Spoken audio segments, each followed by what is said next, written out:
5 नवंबर 2023 अभी कुछ ही दिन पहले अखिलेश यादव ने कहा कि कांग्रेस बड़ी चालू पार्टी है, इसके चक्कर में ना आना। अब अगर कोई व्यक्ति कह रहा है कि कांग्रेस पार्टी चालू पार्टी है तो वो गठबंधन में साथ कैसे हो सकते हैं? इसका मतलब एक दूसरे के कपड़े फाड़ेंगे, एक दूसरे को धोखा देंगे, केवल सत्ता का लालच है। दूसरी बात ये भी जानना बड़ा आवश्यक है कि मध्य प्रदेश में अखिलेश यादव पूरा प्रचार कर रहे हैं और छत्तीसगढ़ में अरविंद केजरीवाल भी पूरा प्रचार कर रहे हैं। अब आप मुझे बताइए कैसा घमंडिया गठबंधन है? इसको ठगबंधन कहे तो ज्यादा बेहतर होगा, वरना प्रचार करने क्यों गए वहां पे? और अरविंद केजरीवाल ने क्या कहा? अमीर जी, उन्होंने कहा कि देखो गारंटी केवल और मेरी होती है, मेरी गारंटी को चुरा लिया, कांग्रेस की कोई गारंटी नहीं है। अब आप मुझे बताइए कोई इन लोगों की तालमेल है? नहीं है। तीसरी बड़ी बात मैं ये पूछना चाहता हूं, आप बात करते हैं जातिगत जनगणना की। नरेंद्र मोदी जी वो व्यक्ति हैं जिन्होंने ओबीसी समाज को सबसे ज्यादा सम्मान दिया है। वो स्वयं ओबीसी समाज से आते हैं, उनको गाली किसने दी? कांग्रेस पार्टी के नेता देते हैं, सपा के नेता देते हैं। सबसे ज्यादा मंत्री 28 मंत्री ओबीसी समाज से हैं। तीसरी जो बड़ी बात है, ओबीसी कमीशन को संवैधानिक दर्जा दिया। अब जो बात आपने उठाई, कांग्रेस कितनी बड़ी कपटी है, यही बात अखिलेश यादव पूछ रहे हैं। जब सत्ता में थे 10 साल यूपीए की सरकार रही, 55 साल इनकी सरकार रही आजादी के बाद, तब जातिगत जनगणना नहीं याद आई इनको। गौरव, आज आपको अखिलेश के बयान सूट कर रहे हैं क्या? आज आपको और आपकी दल को अखिलेश यादव के बयान सूट कर रहे हैं? सुनिए अमीर देवगन जी, सुनिए जी, हमारी जांघों में, हमारी टांगों में बहुत दम है। जनता हमें दौड़ाती है और हम दौड़ते हैं और जीतते हैं। धावक नंबर 1, हमें किसी की बैसाखी नहीं चाहिए। लेकिन यह पूछा जाएगा 1951 के बाद कास्ट सर्वे कराया क्यों नहीं कांग्रेस पार्टी ने? यह पूछा जाएगा। आप बताइए कि राजीव गांधी ने क्यों मंडल कमीशन को अपोज किया? क्या यह पूछा नहीं जाएगा? सीताराम केसरी ओबीसी लीडर थे, उनकी धोती कैसे खोल दी थी? क्या यह पूछा नहीं जाएगा?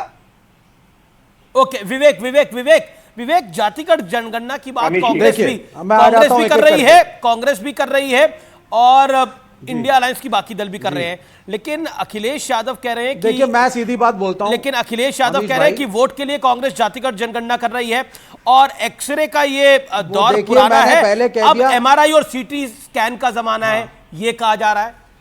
वो ठीक है, बयानबाजी हुई है, गर्मा गर्मी हुई है, इसमें कोई शक नहीं है। लेकिन ये भी माननीय अखिलेश जी ने कहा है चुनाव के बाद बैठेंगे, मीटिंग होगी, निर्णय होगा और मैं आपको आश्वासन दे रहा हूं INDIA घटक चलेगा आगे। कोalition पॉलिटिक्स ऐसी ही होती है। इनकी जब कोalition थी सत्ता में वाजपेयी की, तब भी जयललिता ने जो किया था सबको मालूम है।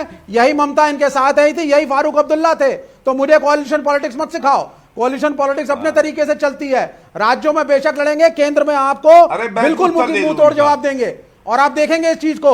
जातिगत जनगणना का जहां तक सवाल है, आपकी मंशा है आरएसएस की, संघ परिवार की और बीजेपी की एज अ प्रिंसिपल रिजर्वेशन को हटाया जाए। विवेक जी, आपने संघ परिवार पर, बीजेपी पर तो कसीदे पर आप लगातार पढ़ रहे हैं जातिगत जनगणना पर। अखिलेश यादव जी ने कहा कि वोट के लिए कांग्रेस ने जातिगत जनगणना का दाव चला है। क्या कहना चाहते हैं आप? कांग्रेस से सब कुछ वोट के लिए कर रही है। अखिलेश जी का एक मैं आपको देखिए, जब एक रिलेशनशिप थोड़ी सी खराब हो, थोड़ी सी गर्म हो, थोड़ी सी उसमें कटुता हो जो टेम्परेरी है, तो बयानबाजी जरूर होती है। ये टेम्परेरी फेज है, इलेक्शन खत्म होने दीजिए। INDIA स्ट्रांग तरीके से खड़ा होगा। अब देखिए, अखिलेश जी को गुस्सा था। नीतीश कुमार को क्या गुस्सा था? उन्होंने बोला कांग्रेस को गठबंधन की चिंता नहीं है। नीतीश कुमार को क्या गुस्सा था? अखिलेश यादव को गुस्सा था। तारिक अहमद को गुस्सा है। नीतीश कुमार को क्या गुस्सा था? उन्होंने बोला कि कांग्रेस को गठबंधन की चिंता नहीं है। मैंने कभी नहीं, क्यों बोला नीतीश कुमार? मैंने कभी नहीं कहा कि अखिलेश जी का गुस्सा नाजायज है या कांग्रेस पार्टी का, तो ये नहीं होता। ये नाराजगियां होती हैं, हर परिवार में होती हैं, भाइयों में होती हैं। अभी आपने बोला, अब आप कुछ और राम कहानी सुना रहे हैं। अभी आपने बोला अखिलेश जी को तो गुस्सा है, टेम्परेरी गुस्सा है, इसलिए ऐसा हो रहा है। अब आप बताइए क्यों कहा शिवसेना ने कि नीतीश कुमार? देखिए, मैंने आपको सीधी बात बता दी है और कल ये लहरी भी यही कह रहे थे। अखिलेश जी का विवेक जी, नीतीश कुमार को शिवसेना ने कहा कि नीतीश कुमार को संयम बरतने की जरूरत है। नीतीश कुमार को शिवसेना ने कहा कि उनको संयम बरतने की जरूरत है, बताइए। और तो और आपकी अपनी पार्टी डी राजा जो उनके वरिष्ठ, आपके वरिष्ठतम नेता है, उन्होंने बोला कि अगर राजस्थान में गठबंधन नहीं हुआ तो केंद्र में भी गठबंधन नहीं होगा इंडिया अलायंस का कोई। डी राजा भी गलत है, वो भी गुस्से में है, सब गुस्से में चल रहे हैं। देखिए राज्य के चुनावों को समाप्त होने दीजिए, केंद्र में सीटों का एडजस्टमेंट जरूर होगा। अभी भी मैं आपको बता देता हूं, बातचीत रेगुलर आपस में चल रही है। ठीक है, गौरव भाटिया। और जब ये कह रहे हैं कि अभी चाहे अभी दरार पड़ी हो, लेकिन अब डाइवोर्स नहीं होगा, यानी तलाक नहीं होगा, निकाह पक्का होगा आगे जाकर पर। 30 सेकंड गौरव भाटिया। देखिए, मैं तो ये कहूंगा आपके चैनल पे भी जो दिखाई दे रहा है, यहाँ पे कबूल है तो नहीं दिखाई दे रहा। यहाँ पे तो तलाक ही दिखाई दे रहा है। और इसीलिए मैं इनको सिर्फ केवल इतना बता दूं, पश्चिम बंगाल याद करिए, आपको मालूम है लेफ्ट ने वहां पे ऑमलेट की दुकान लगाई है, अंडा आया था। अंडा कैसे आया था? जाके मिल बैठे थे कांग्रेस पार्टी के साथ विधानसभा चुनाव में, और जनता ने सीटें ही नहीं दी, बेचारों का अंडा आया। और ये क्यों हुआ? क्योंकि जहां विचारधारा नहीं होती, तालमेल डिबेट करना चाहते हैं कि तालमेल होगा ही नहीं, या तालमेल होने के बाद सीट नहीं आएगी। पहले तो आप उस पर क्लैरिफिकेशन दे दीजिए।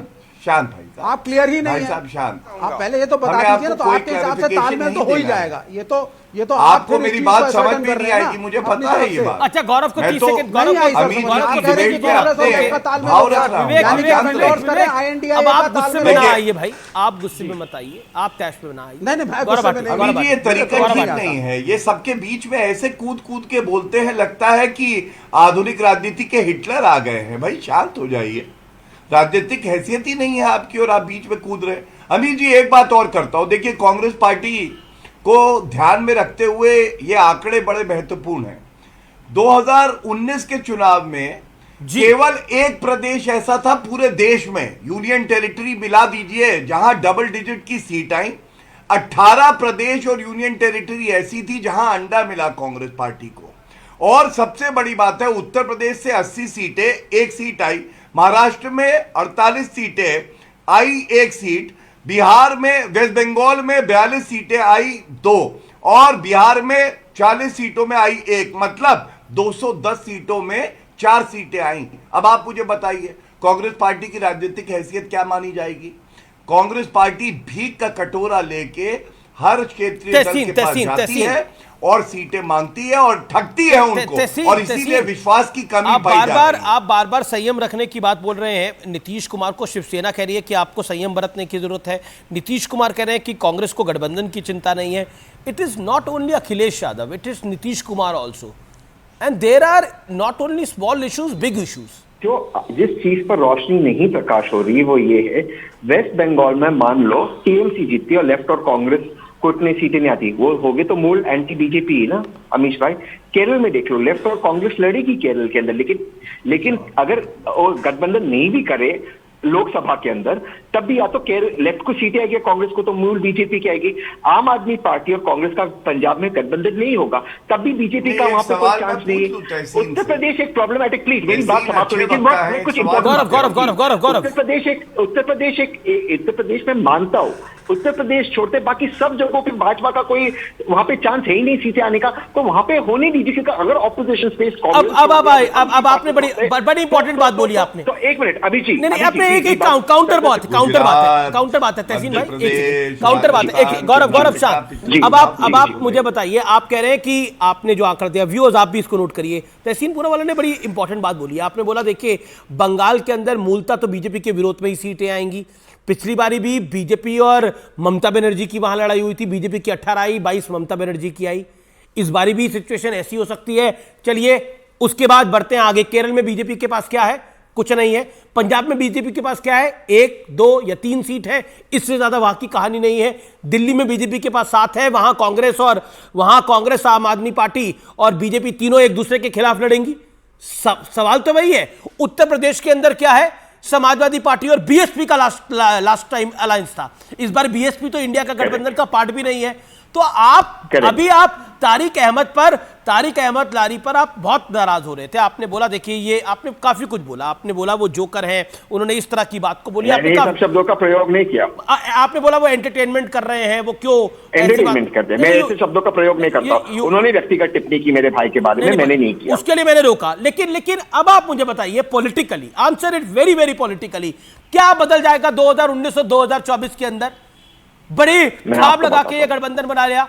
बंगाल के अंदर बीजेपी की जो स्थिति पहले थी वो आज भी रहेगी, बदलेगा क्या? केरल में तो बीजेपी की स्थिति अब पहले थी वो आज भी रहेगी, बदलेगा क्या? नहीं, मैं आपको बताता हूं, बदलेगा ये कि 2024-2019 में जो हिंदी हार्टलैंड 160 सीटों में से कांग्रेस को केवल 9 सीटें आई थी पिछली बार, इस बार कांग्रेस की सीटों में इजाफा होगा। कैसे? बात दूसरी बात, बीजेपी का माइनस होगा। कैसे इजाफा होगा? अंदर मैं आपको बता रहा हूं, अलायंस किसके साथ है? अलायंस हो या ना हो, उत्तर प्रदेश छोड़कर बाकी इंडिया हार्टलैंड में कांग्रेस गेन करेगी, वेस्ट बंगाल में बीजेपी की सीटें घटेगी और बाकी ये आपका अनुमान है। मैं कह रहा हूं आप अगर आप अर्थमेटिकली लगा के बैठेंगे, आप कह रहे हैं अलायंस हो ना हो। बात को समाप्त होने दीजिए। अच्छा ठीक है, okay Tahseen make your point. मैं ये बात को कंसीड करता हूं, मैं ये बात को कंसीड करता हूं कि उत्तर प्रदेश में एक स्ट्रैटेजी लाना जरूरी है, इस बात को मैं पूरी तरह से कंसीड करता हूं। लेकिन उत्तर प्रदेश छोड़ते बाकी किन्हीं सूबों में कोई दिक्कत नहीं है, क्योंकि बीजेपी को वहां पे कोई चांस नहीं। जो गौरव भाई के शब्द अंडा, बीजेपी को अंडा मिल रहा है, वहां पर कुछ नहीं मिल रही, चाहे वेस्ट बंगाल हो, केरल हो, पंजाब हो, वहां पे कुछ नहीं मिल रहा है। आपका देखिए, अब you made your point, you got your time. आपका आकलन है कि बीजेपी की हिंदी पट्टी के अंदर सीटें जो है वो कम हो जाएंगी, बीजेपी की सीटें कम होगी, और कांग्रेस का किसी के साथ अलायंस हो ना हो लेकिन बीजेपी की सीटें कम हो जाएगी। ये आपका एक आकलन है, आपका एक एनालिसिस है, लेकिन धरातल पर ऐसी सिचुएशन नहीं है। ना तो कोई ओपिनियन पोल ऐसा दिखा रहा है, ना ही कांग्रेस का कोई ऐसा स्ट्रांग गठबंधन है। उत्तर प्रदेश में सबसे बड़ी पार्टी समाजवादी पार्टी है और बहुजन समाज पार्टी है, दोनों के साथ गठबंधन नहीं है। बहुजन समाज पार्टी और समाजवादी पार्टी का सिर्फ यूपी में वोट नहीं है, एमपी में भी वोट है, राजस्थान में भी वोट है। मानना पड़ेगा ना इस बात को। बात सिर्फ, कहानी सिर्फ यह है कि यह आपकी सिर्फ दिमाग की सोच है कि 160 सीटें हैं तो वहां पर बीजेपी का नंबर कम हो जाएगा और दूसरी जगह ज्यादा हो जाएगा। लेकिन मैं तारिक अहमद लारी आपकी बात आता हूं, लास्ट 2 मिनट है इस चर्चा के अंदर। तारिक अहमद लारी, पॉइंट बहुत सीधा है। क्या आपको लगता है कि जो कहानी बताई जा रही है कहानी एग्जैक्टली वैसी होगी? 40 सेकेंड तारिक अहमद। देखिए, बिल्ली के खाब में छीछड़े नजर आ रहे हैं, मुझे उस डिटेल में नहीं जाना है। दूसरा, आपने कबूल है और गौरव ने तलाक है कह दिया। अरे मेरे भाइयों, अभी रिश्ता तो पक्का होने दीजिए, अभी रिश्ता पक्का होने ही पहले ही आप कबूल है करवाते रहो और गौरव भाई पहले ही तलाक करवाते रहे। ऐसा रिश्ता तो मैंने देखा ही नहीं कि शादी लगने से पहले ही कबूल भी हो गई और तलाक भी हो गया। ताज्जुब मुझे ये हो रहा है। दूसरा, साफ आपको बता दे रहे हैं, माइनसिंग कांग्रेस कोई गठबंधन बनने जा रहा है, उसका मैं आपको बता रहा हूं साफ लफ्जों में। यूपी, बिहार, वेस्ट बंगाल और काफी जगहों पे बात। गौरव भाटिया, ये बड़ी बात है। माइनस कांग्रेस एक गठबंधन बनने जा रहा है। ओके, माइनस कांग्रेस एक गठबंधन जा रहा है और बार बार लगातार इसकी बात पिछले 15 दिनों से हो रही है। क्या कांग्रेस को गठबंधन से बाहर कर दिया जाएगा इस पूरे घटनाक्रम के अंदर? मैं आपसे एक चैलेंज करता हूं आपको इस शो पे। जी देखिए, अगर 15 एक ही सेकंड लूंगा, फिर आप जवाब दीजिए। अगर ये जो गठबंधन की बात कर रहे हैं, ये जनाब जो गठबंधन की बात कर रहे हैं, उत्तर प्रदेश, बिहार, वेस्ट बंगाल, अगर अगले इसका डेडलाइन बता दीजिए, 15 दिन 20 दिन बिना कांग्रेस के अगर नहीं बना, आप और मैं इस शो पे वापस से जनाब आएंगे और माफी मांगेंगे सार्वजनिक। देखिए, शो पर आके कुछ भी बोलना, अगर कुछ लोगों का मुंह इतना तेज होता है, अगर कुछ भी बोलने की बात कर रहे हो, लेकिन खाली कांग्रेस को इतनी सीटें मिल जाएंगी, बीजेपी इतनी सीटें हार जाएगी और फलाने इतनी सीटें हार जाएगी, तो आप गारंटी भरो, करते जाओ। आप गारंटी भरो ना। Gaurav Bhatia final word, Gaurav Bhatia 10 second final word, Gaurav Bhatia final word 10 second. देखिए अमीर जी, ऐसा है, गजब बेइज्जती। जो कांग्रेस पार्टी किसी जमाने में सीटें बांटती थी, आज समाजवादी पार्टी के नेता आके उसको आपके शो पे खुद ही बता रहे हैं कि तुम्हें लात मार के निकालेंगे इस अलायंस से और एक और अलायंस बनाएंगे। और ये इसलिए हो पा रहा है क्योंकि कांग्रेस पार्टी में अब कुछ बचा नहीं है। ना एमआरआई काम आएगा, ना एक्सरे, ना सीटी स्कैन। मैं बता रहा हूं, ये कांग्रेस पार्टी शव की तरह है।